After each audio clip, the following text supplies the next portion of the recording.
اپنا حال آپ لوگوں کے سامنے رکھتا ہوں، وہ یہ کہ میں حضرت کی خدمت میں جب حاضر ہوا تو میری طبیعت جذبات کے اعتبار سے ٹھنڈی تھی، اور اب بھی ٹھنڈی ہے۔ میں لوگوں کو دیکھتا تھا، تشریف لاتے تھے، بیٹھ ہوتے تھے، ذکر کرتے تھے، جذبہ ہوتا تھا، روتے تھے، میں کہتا تھا یہ کیسے لوگ ہیں، کتنے خوش قسمت ہیں، ان کے دل نرم ہیں، اللہ کا ذکر سن کر یہ روتے ہیں، ان کو رونا آتا ہے، واجد آتا ہے، ہمیں سمجھ میں نہیں آتی تھی کوئی اتنا سخت دل ہے۔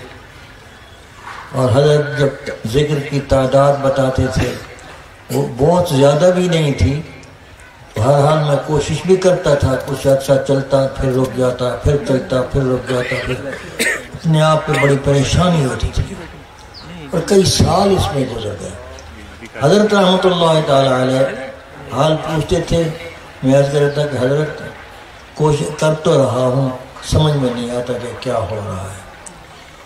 تو حضرت مسکراتے بھی اور اسباق بھی دیتے چلے گئے۔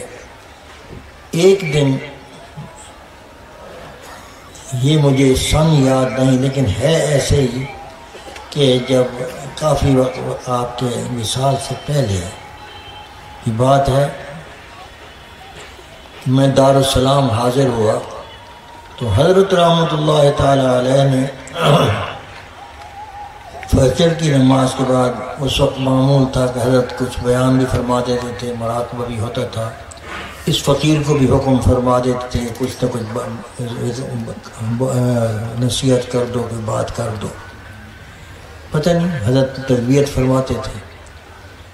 تو پھر ذکر پوچھا کیا حال ہے، میں کہ حضرت بات یہ ہے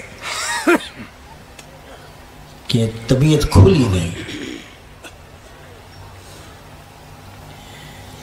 حضرت نے فرمایا اچھا میں آپ کو ایک طریقہ بتاتا ہوں ذکر کا۔ تو حضرت نے ایک طریقہ بتایا مجھے ذکر کا، میں نے وہ لکھا بھی تھا اس وقت، کچھ نوٹ کر لیا تھا تھوڑا بہت، تھوڑا ہوگا کہیں۔ حضرت نے فرمایا کہ تسبیح کو ایک طرف رکھ دو اور کچھ نہ کرو، دل کی طرف متوجہ ہو جاؤ اور نہایت محبت کے ساتھ ایک دفعہ اللہ کا بس کہہ کے دیکھیں آپ، شور نہ مچائیں، دل میں اپنے باطن میں جھانکیں اور دل ہی میں یہ احساس کرتے ہوئے کہ میں اللہ کو پکار رہا ہوں، اپنے اللہ کو جس کی کیفیت کو میں نہیں پہنچ سکتا، کوئی تصور کہیں قائم نہیں ہو سکتا، خلا ہے بالکل، اور جو چیز بھی تصور میں آئے وہ اس سے بالا تر ہے۔ اے برادر بے نہایت درگہست، ہر کے برمے وے میں رسی بروے میں است، جو بھی خیال میں آؤ کو یہ میرا مقصود نہیں، یہ میرا معبود نہیں، بلکہ حضرت مجدد صاحب رحمۃ اللہ تعالی علیہ نے یہ بات لکھی ہے کہ ہر کے در دید و دانش میں آئے نفی باید کر، کہ جو چیز بھی آپ کے باطن میں جھانکتے ہوئے باطنی نگاہ میں آئے یا خیال میں آئے اس کی نفی کرو کہ یہ میرا مشہود نہیں ہے، اپنے مشہود کی نفی کرو، کیونکہ مقصود جو ہے وہ اس دنیا میں مشہود نہیں ہے، تو مشہود کی نفی کرو۔ حضرت نے ایک مکتوب میں لکھا ہے، اس مکتوب کے جواب میں حضرت کے ایک خلیفہ غالباً میر نعمان رحمۃ اللہ تعالی علیہ ہیں، انہوں نے لکھا کہ حضرت وہ کچھ محسوس اس کلام سے یہ ہوتا ہے کہ انہوں نے کسی خاص حال میں انہوں نے لکھا ہے کہ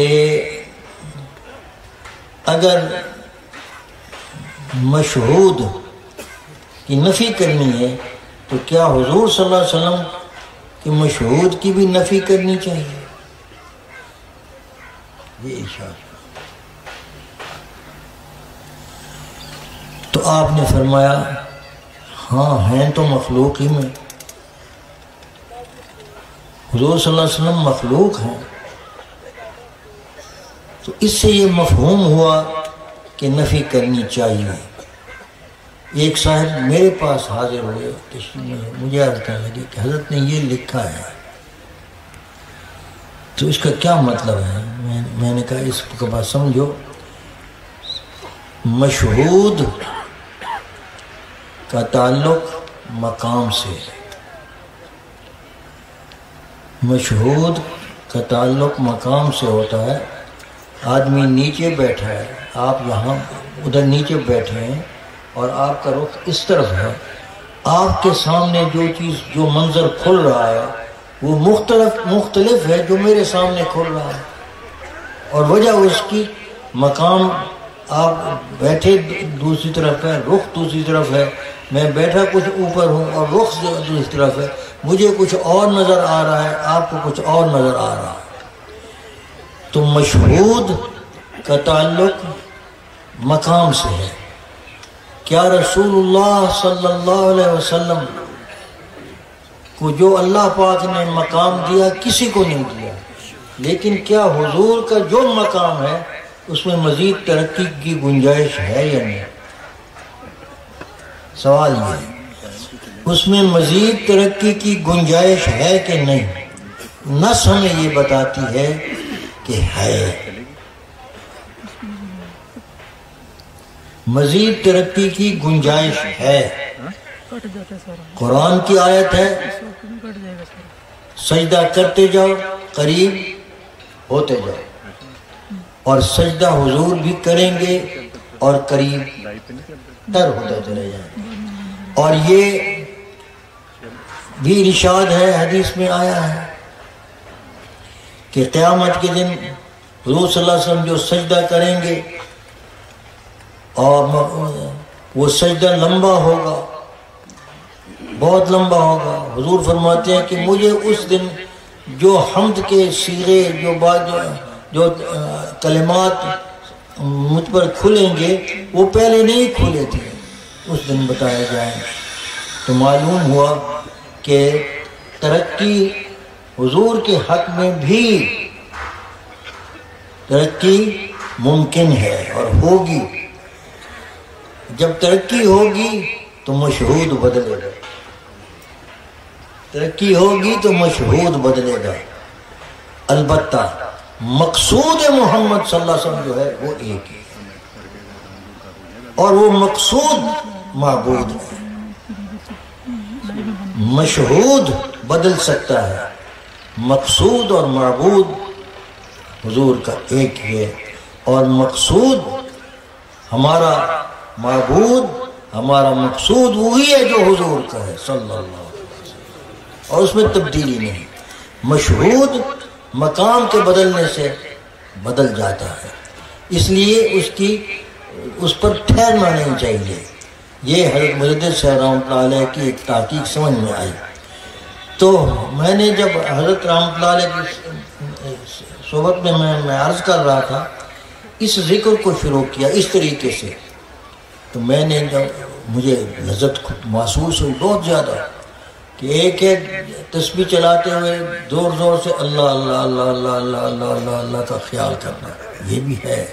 کرتے کرتے پردے کھلتے ہیں، محبت جذبات ابھرتے ہیں، خیال کے اندر تیزی آتی ہے، باطن کے اندر پاکیزگی ہوتی ہے. ایک ہے کہ محبت کے ساتھ دل ہی میں بغیر زبان کے اپنے حال کے ساتھ کہیں اللہ، اور اس کیفیت کو اپنے پورے جسم میں بکھیریں تو مٹھاس سے بھر جاتی. تو میں نے آج کہ حضرت مزہ تو بہت آیا لیکن تعداد وہ تو گئی. میں نے عرض کی حضرت میں تعداد تو پھر نہیں ہو سکی، جاؤ فرمانے تعداد کو بھول جاؤ. مقصود تعداد نہیں ہے، مقصود استحضار ہے، مقصود حضوری کی کیفیت ہے. یہ حاصل ہو جائے سب کچھ حاصل ہے. تو میرے